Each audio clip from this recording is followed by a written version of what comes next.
Welcome, everyone. This is Glenda Dawson, and you're watching Glenda's Dragon's Den, which is brought to you every single Wednesday night at 9 p.m. Eastern. Now, I want to just thank everyone for being here every week, whether you're joining us live or you're joining us later on the rerun. But I also want to thank you all for continuing to share these programs because you never know who it can help and who could it inspired.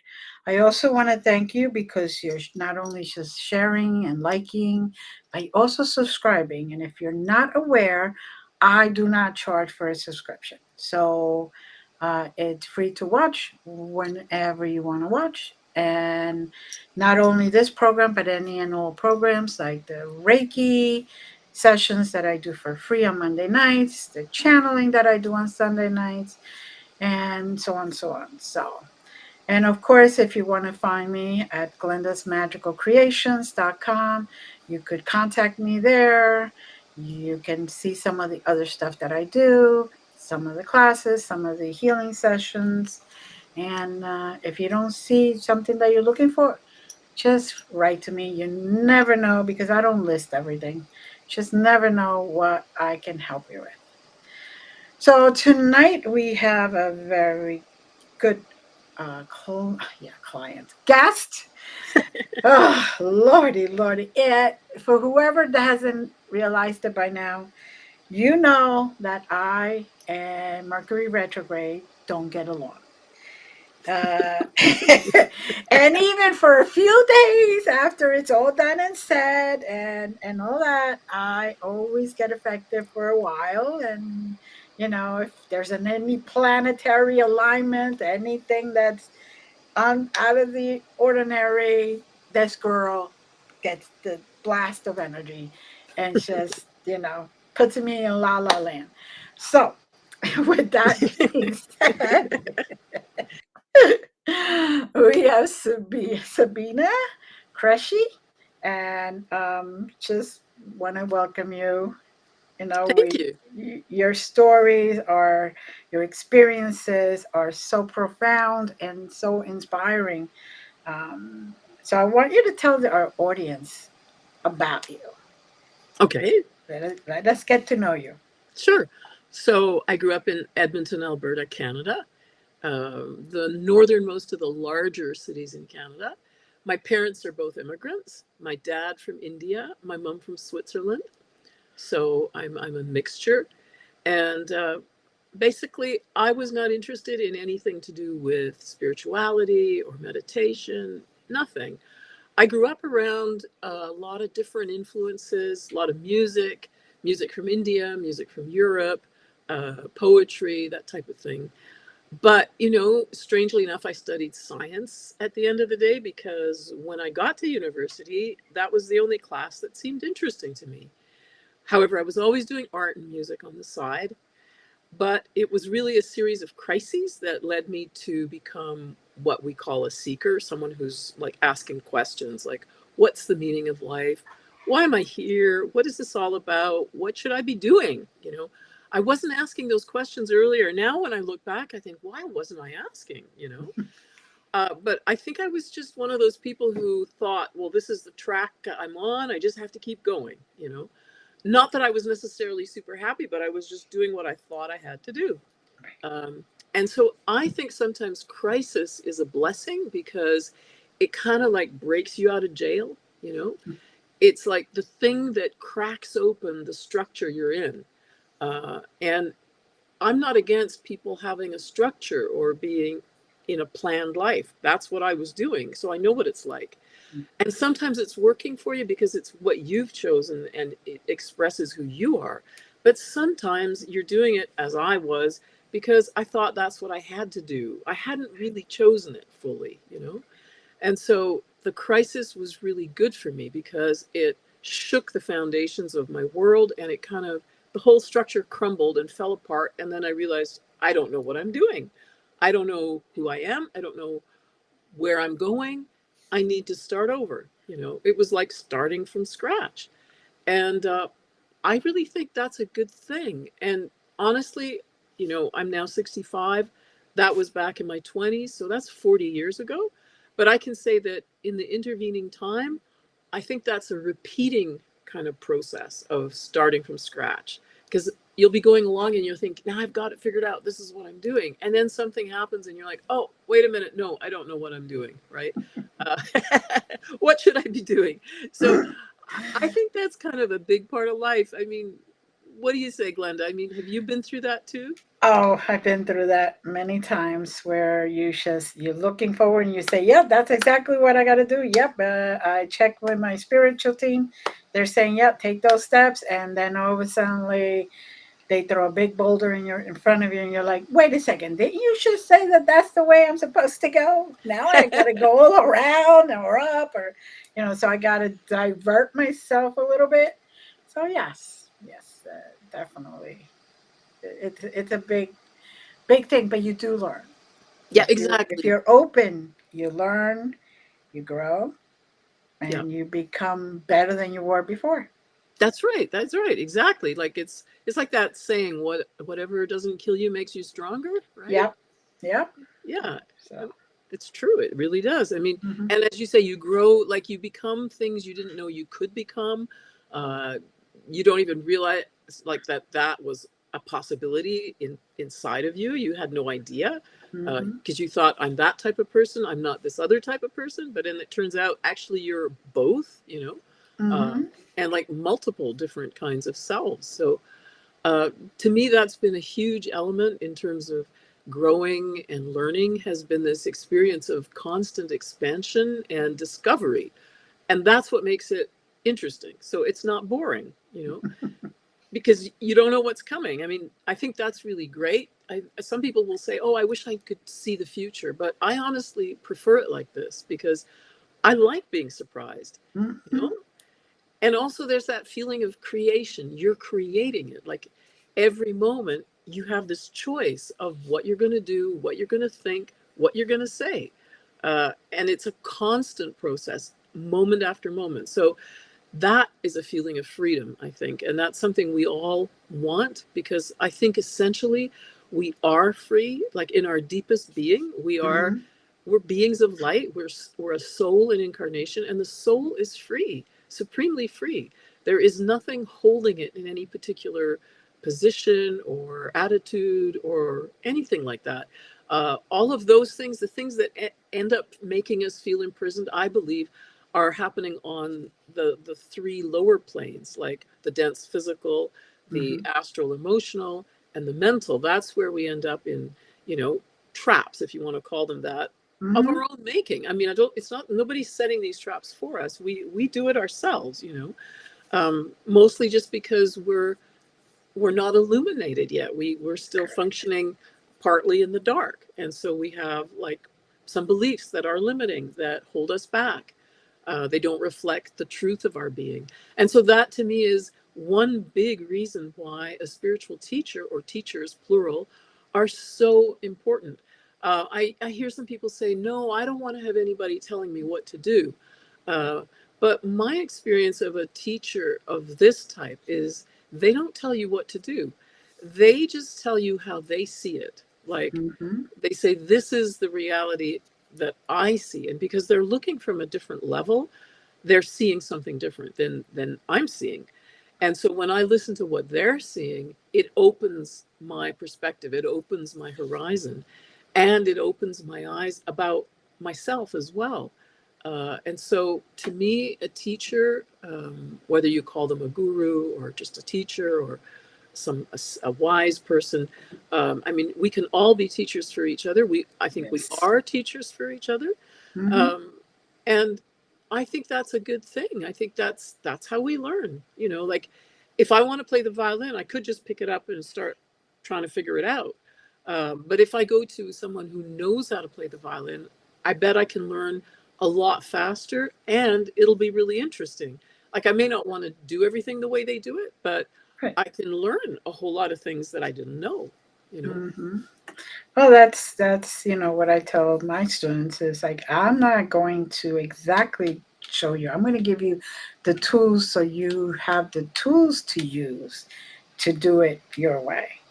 You know, it's like Yeah, each contractor, they come and they fix the window. Each one of them is going to fix the window differently. that is so And true. Yeah, so, that's it's their journey, not yours.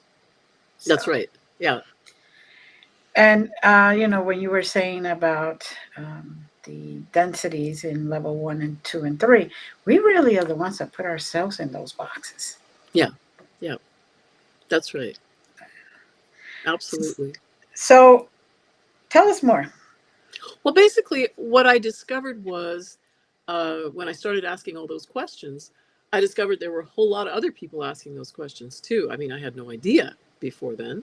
And so I felt like I was joining this large stream of people all seeking and doing different kinds of courses, reading books, finding teachers. It was just like this very fertile ground for discovery.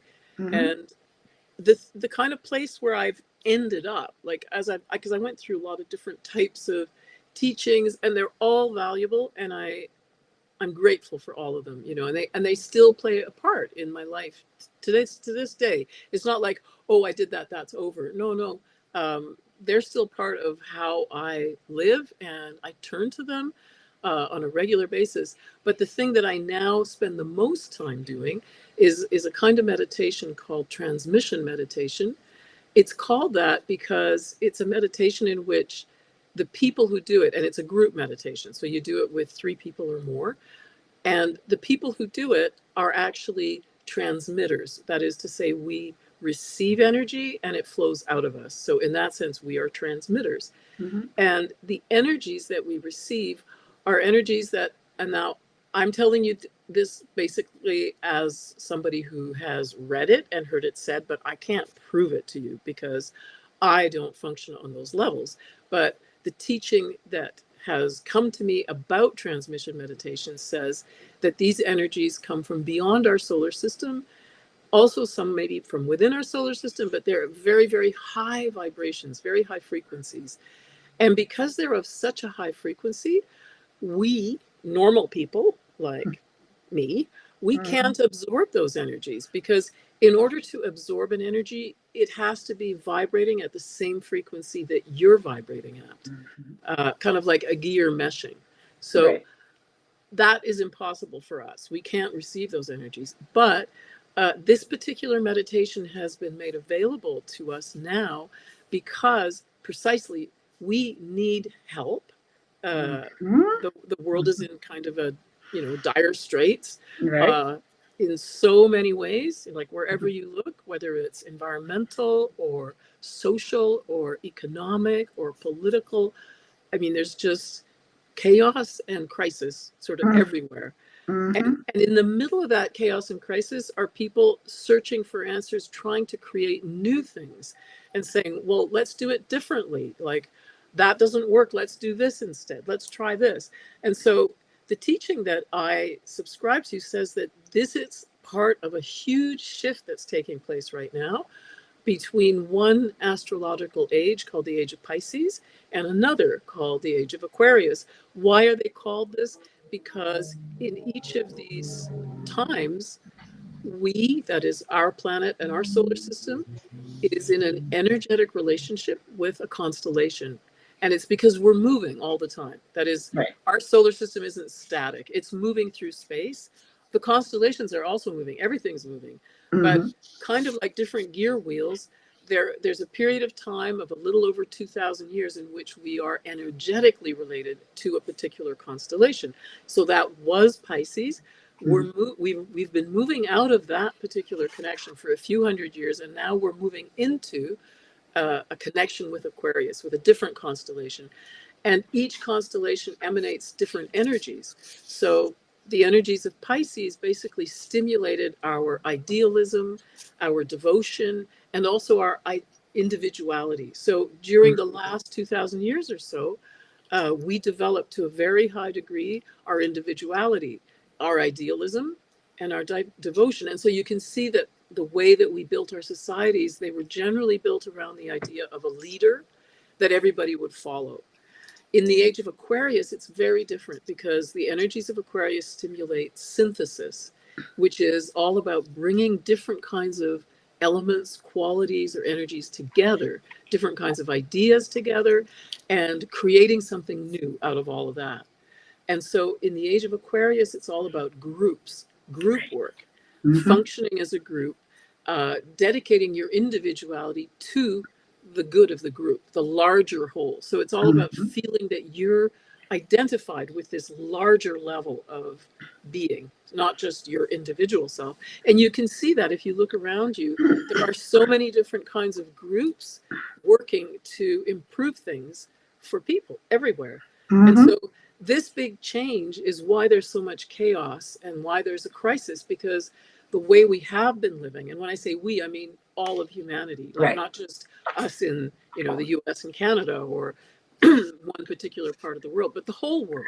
Right. uh, the way we've been living isn't working anymore because these energies have shifted. So the kinds of structures that we had in the past, which were being supported by the energies of Pisces, those energies are no longer there. So the structures just fall apart. It's kind of like when you are going to like leave your body, in the sense of physically your body's Right. going to die.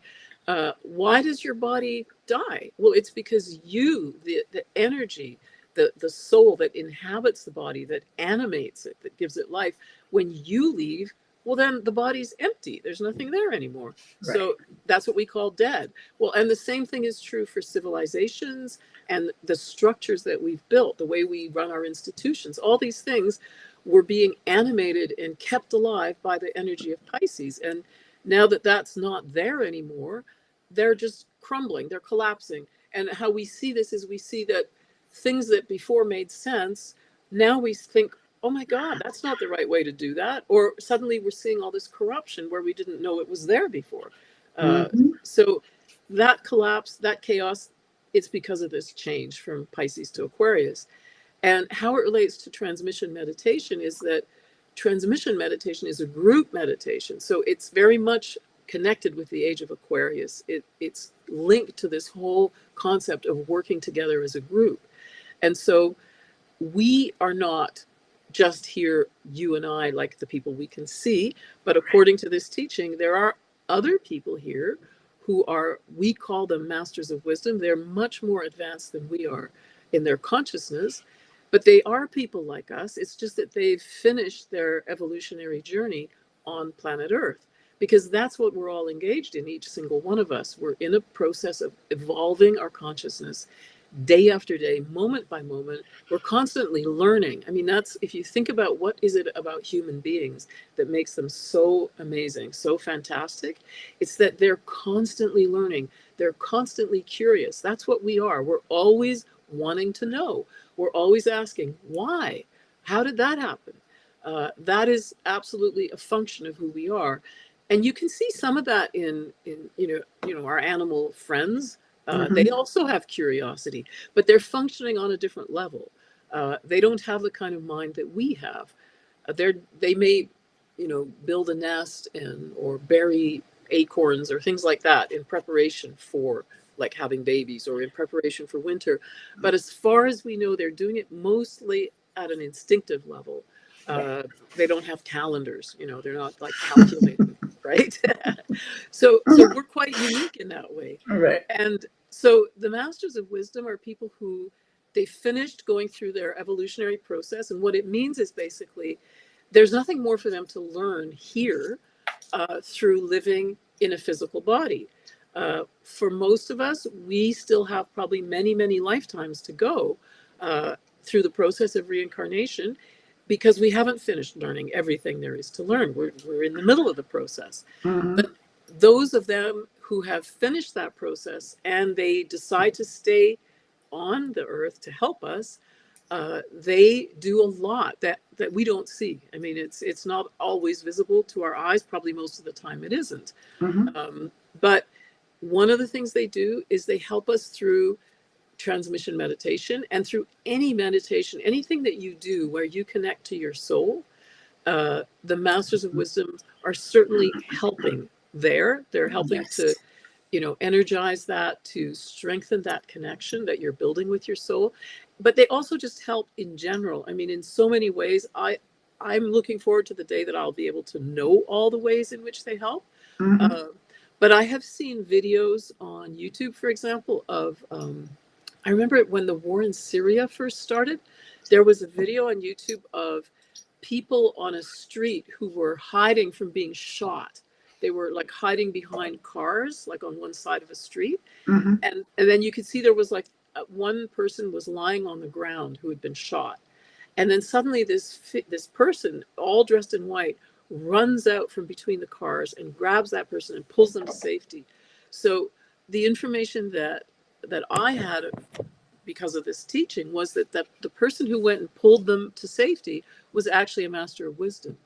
So, this teaching says that the masters are there helping us whenever they can, in times of crisis, war, earthquake, natural disasters, also just in our daily lives. Mm-hmm. And so there are many people who have met a master of wisdom. They may not have realized that this was someone different or special, or they may have sensed it. It's just a question of that moment in time. Were you, did you kind of twig to it or not? But it doesn't really matter if you did or not, because the result is the same. That is, you got help, you got inspiration, or just they assist in so many ways.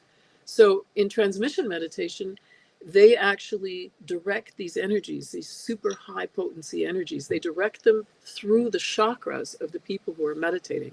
So the energies will flow into us through Mm-hmm. our chakras and then out again.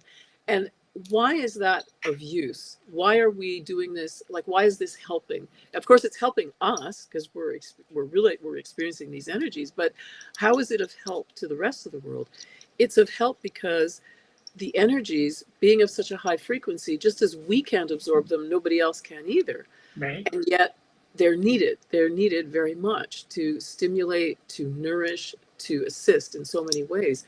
And so when the energies go through our chakras, they are automatically lowered. They become of a lower frequency, the frequency that we're vibrating at, like what I would call like the normal human frequency. And so once they're vibrating at this lower frequency, then they can be absorbed by people. So what the masters of wisdom do at that point is they direct those energies wherever they feel or know that they're needed. Now, we're told when we do this meditation, don't try to direct the energies yourself, because although you might think, oh dear, there's that war happening over there, I think that's where the energies should go to help.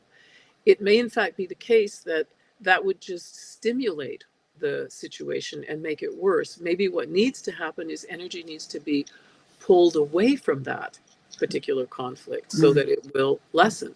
So that's why they say we shouldn't try to direct it. We should just trust that the masters know what they're doing and they'll direct those energies. So Mm-hmm. I began doing this meditation way back when I began asking questions. And at the beginning, I didn't understand a lot about how the meditation worked, but I knew that I liked it. I wanted to go and do it. And the interesting thing about it is, I think that if it's something that is meant for you, you will know, you'll feel attracted to it. I mean, as you do with everything, right? Mm-hmm. How do you choose the things in your life? Well, something in you knows this is the Right. right thing for me, right? Correct. Well, it's funny because it sounds a lot like the basics of Reiki, Oh, where okay. Tell me. I am the conduit. Uh-huh. Okay, the grandmasters of Reiki allow me to, as I get attuned, allow me to harvest the energy from around me, which comes through my body. So I kind of filter it enough so that it will be in the right frequency for humanity to receive. So when I do that, the person A and person B, each one of them receive, although they receive the exact same Reiki, each one of them absorbs what they require and what they need. Oh, that makes sense. That's really So great. so Yeah. that their own body can help them heal. Yeah. Yeah. So it's basically the same type of principle, which is very interesting. Very interesting. It It all is. comes it's full circle, doesn't it? Well, I mean, it's interesting because it just shows that everything is energy. Like Mhm. everything is vibrating. We may not see the energy. Some of us feel it, some don't, or we feel different kinds of energy. But Right. yeah, it's all vibration. Yeah, and I Mhm. think those ideas are becoming much more understood and accepted. Yes. And also people are seeing the connections between, for example, science and spirituality, Mhm. the ability that we can now measure things that we couldn't measure before. Right. So we're able to see that, oh wow, we can measure this. Our rational mind wants to have proof, right? So a lot Mhm. of that's happening too, and that makes it much more, I think, real for many people. Right. Right. Well, before COVID hit, um, I used to volunteer in hospitals for the patients that had just come out of surgery or whatever, and I would go there and provide healing sessions for them. And the funny thing was that, of course, COVID shut all that down because they didn't want people to come into contact with people. Right. But um, they realized scientifically that it was proven that when a patient had received Reiki, their healing sped up a lot faster than normal. So, um, as myself, for example, I had a motorcycle accident. A foot was top of a foot was broken, Right. and the doctor was saying, "You got to wear a cast 6 to 8 weeks." Well, I went back 2 weeks. Not only had it completely healed, but he said to me, "I have no idea how this happened. This must be wrong somewhere. Let's take off that cast and you're fine." And I'm like, "Yeah, no, I'm not ready to expose what I did." What I did. That is great. Because in those times, you would be sent away for any of that stuff. Well, So, that's true. You're right. In the past, there was so much fear and mistrust around hmm what couldn't be seen. Yeah, exactly, that's exactly. absolutely So, true. yeah. Yeah. So now, how did how did this whole belief system and what you have learned and the meditation and all that come into your field? Right. So I encountered all of this, excuse me, at a talk given by Benjamin Creme. Mm-hmm. He was a British, originally Scottish, but I guess British encompasses Scottish. So he was a British artist, painter, and a lecturer. He gave talks around the world, and he was, and I guess I should say he is, because even though he's passed away, he's still alive. I mean, Mm-hmm. because we know that we are souls in incarnation, so he's still living. Right. So he is a disciple of one of the masters of wisdom. Now, he came to Edmonton to give a talk in 1984. I think he also came in 1982, but I heard him in 1984. And a friend of mine said, let's go to this talk. So we did. And at the talk, I didn't really know what to expect. Benjamin Creme began talking about reality, the nature of reality. He was talking about God. He was talking about all the religions of the world. And he was basically saying that every religion in the world and every spiritual teaching is founded on the same fundamental principles. That is, there is one teaching, but it is expressed differently in different times and different places. And so you end up with many, many different kinds of paths, different ways to do the same thing. Mm-hmm. Uh, and this was one of the things that made me very happy when I heard it, because I'd grown up in a home where my father was from a Muslim background, my mother was from a Christian background, and although neither of them talked about their backgrounds in that way, I was aware of this, and I always used to think, well, which one's right? Like, how do I choose, right? And so what Benjamin Creme was saying was, they're all right, they're all correct, and also you don't have to choose any of them, because the teaching is there. Like, Right. however you want to access it is up to you. So you could access the same teaching through maybe a more scientific approach, or a devotional approach, or following rules in a religion. So but whichever way you use, the truth that you're seeking is the same. And the underlying teachings are the same. Because what are those teachings? They're actually teachings about how the universe works, how things work. Mhm. So, basic things that we all know about, like the law of karma. Yeah, for every action, there's an equal and opposite reaction. That's also a law in Correct. physics, right? Mhm. Um, so these types of things, I hadn't thought about them much. I wasn't somebody who had, as I said, I wasn't a seeker. I hadn't been asking those questions. But the way Benjamin Creme talked made me feel there was this unified whole, this universe that I was living in, and it included everything, but it also made sense. So I didn't have to feel that, oh, there's those people over there saying that, and then there's those people over there saying something else. And Mhm. how do I connect them? Well, he connected them. So there was a feeling of synthesis and wholeness that I found very, very entrancing. It was extremely compelling. The other thing he talked about was the masters of wisdom and this idea that we're evolving through time and that we live many, many times, the idea of reincarnation. Now, I was familiar with the idea of reincarnation, but I'd never thought that it actually was true. I thought, oh, well, that's what Hindus believe, but I'm not a Hindu, so, I don't believe it. Right. The way he talked about it was like, it's a fact, Mhm. and it makes sense because there's too much to learn. You can't possibly learn it all in one lifetime. Right. And so I thought, yeah, that does make sense because, and then there are, of course, people who will ask you, well, why do you think reincarnation is true?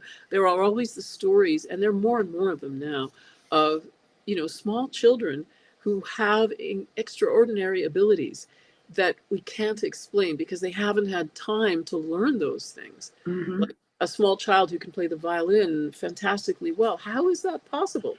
Well, if you accept the idea of reincarnation, then you can see an answer. Well, they must have studied it in well, maybe not just one past lifetime, maybe many past lifetimes.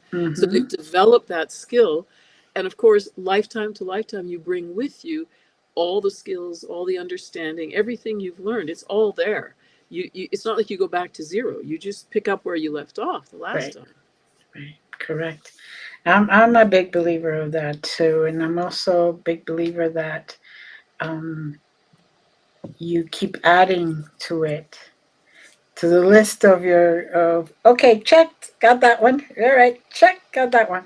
And if you decide to do something in this particular life, say for example, and you don't even try to do it, you come back to redo this whole lifetime.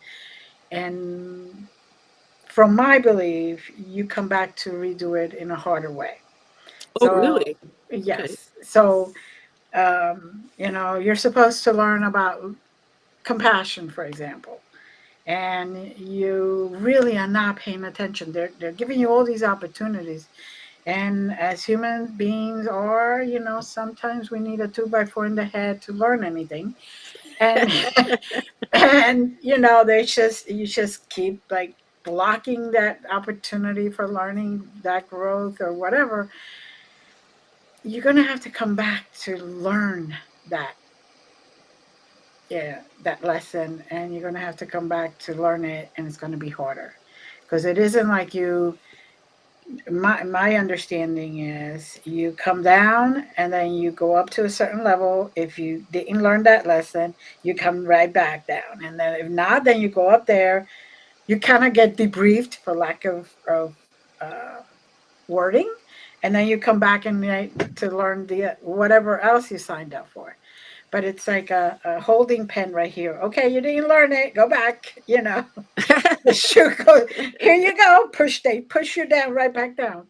So, but the reason they have to do it a little harder is because they understand that humanity as a whole, we really do not like to learn the easy way.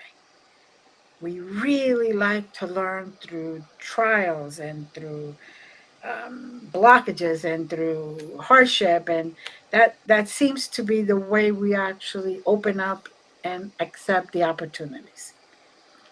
Well, Um, I think that's true. I mean, difficulty creates a response in right. us, right? And Mm-hmm. I think there's a saying something about something is the mother, necessity is the mother of invention. Mm-hmm. So when you're in a situation where you really need whatever it is, Right. you'll come up with a way to have that or get that or learn that, Mm-hmm. because the need will drive you. Um, Exactly.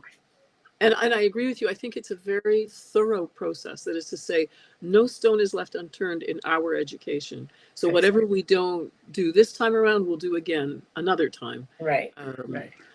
and I'm not sure if it's going to be harder the next time. Maybe it will just seem harder. I don't know. That part I have no knowledge or insight about that. Mm-hmm. But I absolutely agree with you that, if you refuse a particular opportunity, it will come around again. Uh, Mm-hmm. so we don't have to worry about missing out, uh, Right. because it's all going to be there. Right. Sooner or Right. later, it will be there. Correct. And then Yeah. no, there's no missing out, but they they kind of gotten the gist up there that yeah, humanity needs sometimes a little stronger dosage. Well, that is true. And in fact, that's something I want to talk about, because one of the masters of wisdom, sort of, they work as a group. But of Right. course, each of them is at their own different level, just like we are Correct. all at our own different levels. Mm-hmm. Um, but there's one of them who's kind of like their leader, Mm-hmm. and his personal name is Maitreya, and we call him, like Benjamin Krem talked about Maitreya when he gave that lecture. He said that this is a very special time. It's not just the change from one age to another, like from Pisces to Aquarius, because Right. that happens every 2,125, 50 years. But he said this particular time is really important. Every time there's a change of age, a teacher will come sort of on a mega level to help humanity with the Mm-hmm. transition. Mm-hmm. Uh, this time, again, a teacher is coming, but this time, this teacher is here to actually, in a way, not just help us with the transition, but help us make sure that we don't just destroy ourselves. Because this time around, we have access to, we've created these weapons, these things, that can destroy all life, our atomic bombs, our nuclear bombs. We have this incredibly potent way of destroying life now, that, Yes. that we never had before, right? Mm-hmm. and Very and true. so the masters are watching. I mean, they are not living, day to day with us in our cities yet, but that is part of the plan, is that they are actually coming to live with us. I think right now there are about uh, 14 masters living in the world in different cities. There's a master in Madrid, there's one in London, Mm-hmm. Moscow, Beijing, New York. I don't remember the other cities. But so they're coming one by one. They're going to come and live with us, and we will know them. We will learn who they are, and we will work with them. And at their head is Maitreya, who is sort of, in a way, you could say, the master of the masters. Right. And according to the information Benjamin Krem was giving us, he's also the person that is predicted by every major teaching in the world to come in a future time. If you think about the three Abrahamic religions, Christianity, Islam, and Judaism, Mm-hmm. each of them has a prediction of a great being or teacher who will come to save mankind. Right. So the Christians talk about Christ coming for the second time. Time. Right. The Muslims are expecting the great Imam, the Imam Mahdi. Mm-hmm. Jewish people are expecting the Messiah. Mm-hmm. And the same is true for other religions, like Buddhism. They're waiting for Maitreya Buddha. Mm-hmm. Hindus are waiting for Kalki Avatar. So every teaching has in its holy book a prediction about a great teacher. Now, according to Benjamin Krem, all of these predictions are about one person, and he was saying this person's name is Maitreya, and he is a master of wisdom. He's at the head of this group of the masters of wisdom, and he is living among us now. He hasn't announced himself openly yet, but he will. And he has already made available a body of teaching. Now, Benjamin Krem said, it's a very, in a way, preposterous thing to go around the world saying, I have this message to give everybody, that, this great being, the Christ, is here now. And I know all about it, and I'm going to tell you about it. Right. I mean, you're going to be called a loony, Uh-huh. if you do that. And he was called that many times. But the interesting thing is, there were many people like myself who, upon hearing this message, we were utterly convinced. And many of us, like me, for example, had never been interested in religion or spirituality or yoga or meditation. And so there's now quite a large number of people who have heard his message and who have found it compelling, and either are convinced or just are interested. And so there are books, because every time he gave a lecture and talked, it would be recorded, and then this would be turned into a book. And there were many questions and answers. Those are in the books as well. So there are a total of 17 books that have been published with him as the author.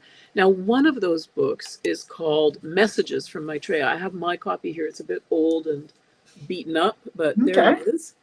And what you see on the cover is actually one of Benjamin Creme's paintings. This one, the Wow. Flaming Diamond. Yeah, it's hard to see on this because it's so old and kind of mangled.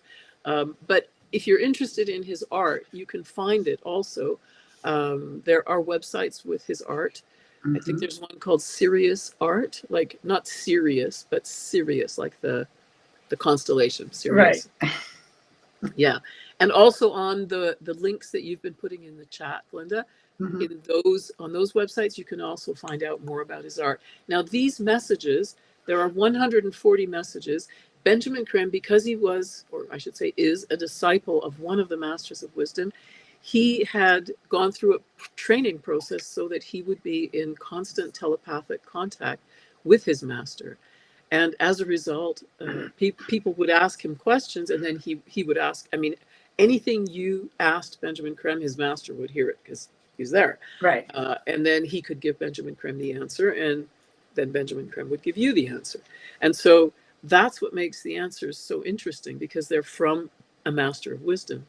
And these messages are from Maitreya himself, who overshadowed Benjamin Creme during meetings in London at Friend's house over a period of a few years. And during the overshadowing, now I know, Glenda, you do channeling, right? Yes. So the difference between channeling and overshadowing is, in overshadowing, the person who is being overshadowed remains conscious, fully conscious, and is aware of everything that happens, all the words they say, everything. And my understanding of channeling, though, of course, I've never done it, and I don't know what it's like, but I've watched people channel. My understanding is you enter some kind of different state of consciousness, so you're not aware of what is happening or what you're saying. Right. Basically, you kind of move over and let, like in a stage, you announce and you move over and let them take the microphone. It's basically what it is. And then how do you know when to come back? Like, you just come back. okay, They're driving. they're driving. They're driving. You're just the passenger, basically. So it requires a great degree of trust, I guess. Yes. Great degree of trust. There's also, I've also have experienced what you call overshadow, where I am fully aware. I ask part of my team or a team member, spiritual team member, to give me an answer to this or give me. So it's like a full conversation where I will have it out loud, so people can hear question and answer. That's great. Well, that's what I find so fascinating, because you doing that and Benjamin Creme doing that, you see that there's this interplay. There are these different levels of consciousness, and the ways in which people access those different levels. Now, I've never done what you're talking about or what Benjamin Creme does, but I have done something that I call higher self dialogue. Where I talk to what I think is my higher self. Now, the reason I think it's my higher self is because there's a particular energetic quality to it that is different from what I call my normal self. Right. And also the answers are sometimes quite unexpected. So for these reasons, and because I find it very helpful, I call this talking to my higher self. And I think all of us, we are a soul in incarnation. So our higher self is simply the level of ourselves that's at that higher point, the soul, that higher Mm-hmm. vibration. But I love the fact that there are ways to connect with these different levels and receive wisdom, inspiration. Uh, it's a fantastic resource. Mm-hmm. And sometimes I call it the library, and sometimes you go in there and you're like, you're like, what's the answer to this? Because I'm stuck. I don't see any way out of it. And they kind of say, well, we cannot give you the full answer because this could be a lesson, but Hmm. we could kind of direct you.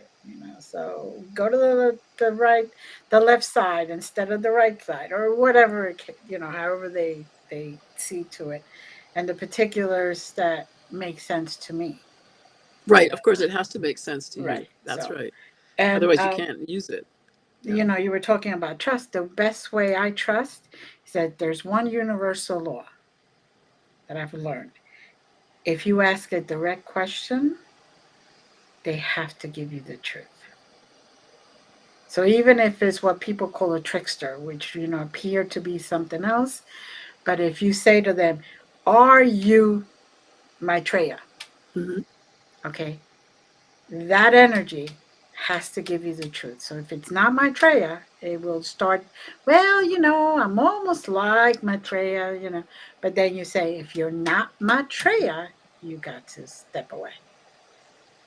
So that's one of the most basic universal laws, no matter what dimension you're in. Okay. Or I didn't know that. yes, and the reason I learned that is because I did have a trickster, what I call a trickster too, where they would show up and say, "Oh, we are your grandmother." I'm like, "Well, are you my grandmother?" And when they started going, all around, but not really answering the question, I would say, "You're not my grandmother," because my grandmother would just say, "Yes, I'm your grandmother." Right. Yeah. Why Simplicity. would they? Yeah, exactly. Why would you have to make all this roundabout story?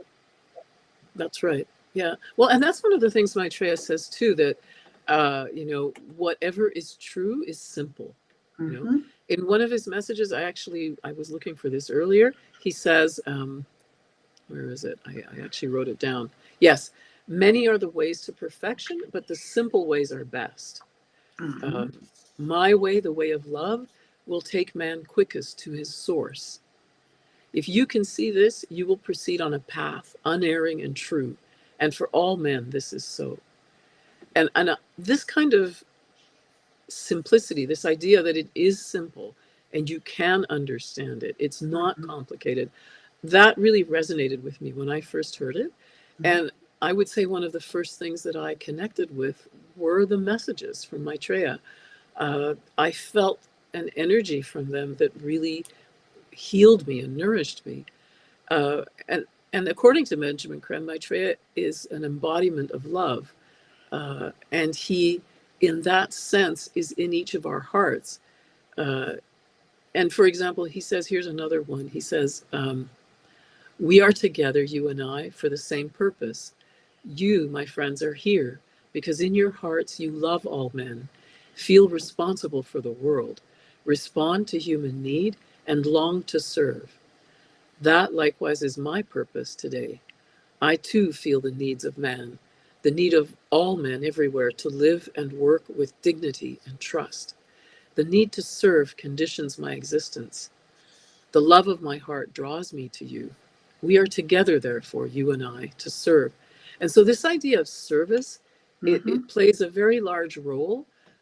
What Benjamin Creme has said is that the two levers of the evolution of consciousness, like what makes us grow, are service and meditation, those two Mm-hmm. things. And so, if you want to, you will grow anyway, regardless, Right. because that's the nature of the universe. But if you want to go faster, service and meditation are the ways to accelerate your process. So I just thought that was a wonderful way to look at things, because service is it's there's so many ways that you can serve it. There's not just one idea of what Mm-hmm. service is. Mm-hmm. uh, and so it's all about finding what resonates for you, where you can be of service in a way that works for you. I mean, it's not meant to be painful or difficult. It may Right. be difficult, but it's like the purpose isn't that it should be painful. um, and Maitreya also says that we are love, that our essential nature is love. Mm-hmm. That's who we are. Um, and he also says that we are God. That is the same thing or quality or energy that is God. When we talk about God, he says that's what we are. And the only difference between us and what we would think of as God is that we're not expressing that energy as fully. Like we're in a Mm-hmm. process of learning to do it, Right. uh, and constantly doing it a little bit more.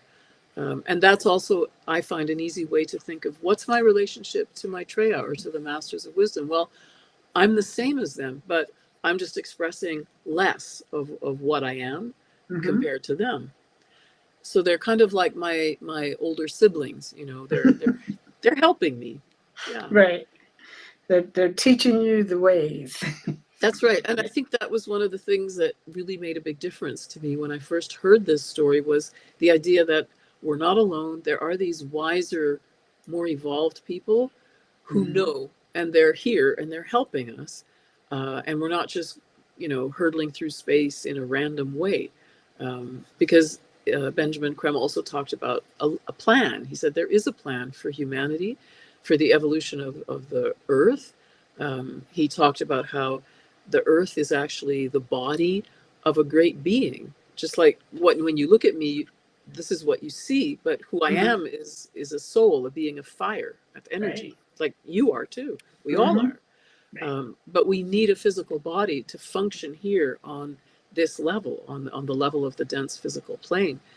And so, in the same way, the planets, each planet is the body of a great being.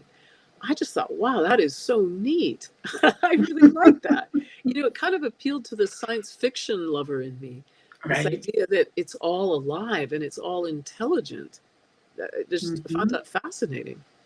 Yes, it's hard to envision if you put yourself in that box that this was it's alive because it came originally from Earth, which is alive, has a soul, and the whole, in my belief, it has a soul, Hmm. and it lives and it continues to live and it breathes and reacts and acts, depending on what is happening. So, that's one of the things from Reiki also, like I said. It's There's energy in everything, and you get attuned or initiated to then be at that level of frequency. So every attunement, every level that you go up, you get higher, and not that you're higher and higher to the divine energy, but you're able to express and harvest that energy easier. So So it's like you're able to receive more of it. You're. yes, and I'm also able to uh, understand it a little Hmm. easier. The like for example, some people go only to level 3, which is the normal level. I crazy if you want to call me. Decided to go now to level 25. So So I've so been doing this. what are these levels exactly? They're levels of energy or Levels of energy frequencies. frequencies, right? So you get Hmm. attuned like the old radio. You used to have to use the dial to get to the right station. Well, Hmm. an attunement means that they um, put you to that frequency, so you could reach that frequency on purpose whenever you wish. We Oh, all channel that frequency, but this is you can do it on purpose at any time that you want to harvest that energy. so are you saying that somehow some kind of barrier is removed? Yes, Okay. yes. And so like even the radio, the every single station Hmm. gets you tune it so you get to that frequency so you could hear that station. Right. Okay. So And so you're saying you decided, you're saying most people go level one, two, three, and then they stop? right, they become Okay. masters. I decided to go be a grandmaster. Okay. So, and then I decided to continue, and now it's like I call it the original one is like your family doctor, Hmm. and then all the other ones that I decided to go for are specialists. So Okay. there's Yep. one for like just addiction, and there's one for if you have chronic illnesses, and so on, so on, so on. So, some just for the soul to be at peace, some for the overwhelming stress you're going through. So it all depends, but it's also smart. It's because it's divine energy. It Hmm. knows exactly where to go. Right. Uh, Right. it's like, yes, I could give you a session only for this, but if that's not what you need today, Right. it says, no, we're still going to do work on them, but we're going to work on what they need. No, that makes sense. Well, and my only corollary to that would be my experience with transmission meditation is that it's a very simple meditation. We say the great invocation at the very beginning of the meditation. We say it together, and Mm-hmm. I'll just say the first stanza. It has four stanzas, but the first one is from the point of light within the mind of God. Let light stream forth into the minds of men. Let light descend on earth. And then the next stanza is about love. The third Mm-hmm. one is about will.